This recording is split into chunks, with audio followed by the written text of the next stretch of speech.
They have agreed to provide access to all relevant data and information to rigorously. The second question about a Palestinian state, the president expressed his displeasure and his disagreement with the leaders of France, the United Kingdom, and Canada. He feels as though that's rewarding Hamas at a time where Hamas is the true impediment to a ceasefire and to the release of all of the hostages. So to your first question, the president wants to see all of the hostages released. He cares deeply about this. He has met with many of the former hostages, many of the families of those who have loved ones who are still being held hostage in Gaza.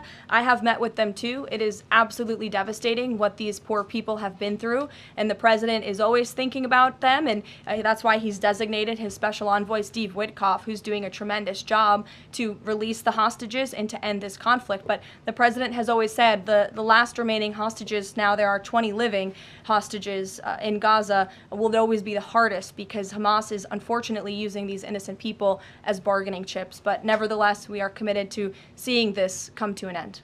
Elizabeth. Thanks, Caroline. Part of the settlement with Brown prohibits it from performing transgender procedures or prescribing hormone, puberty blockers, that type of thing. Will eliminating these types of procedures be a priority for the Trump administration in negotiations with other universities? I can tell you that ending the chemical castration of children in our country is a priority of this administration. We've talked to many of these universities about it, but the president has also taken very strong action to cut off the funding for any medical institution in this country that provides those barbaric procedures. The Brown University agreement, since you brought it up, is yet another win to root out anti-Semitic behavior on our nation's college campuses and unlawful racial discrimination. Brown has agreed to no longer allow unlawful racial discrimination in admissions or university programming. They have agreed to provide access to all relevant data and information to rigorously assess compliance with its commitment to merit-based admissions, and they will pay $50 million over 10 years to state workforce development organizations that comply with anti-discrimination laws, supporting regional economic growth and career opportunities. Brown will also adopt the definitions of male and female from President Trump's executive order, defending women and gender ideology extremism for women's sports, programming, facilities, and housing. Brown will no longer perform gender reassignment surgeries on minors or prescribe them puberty blockers or cross-sex hormones.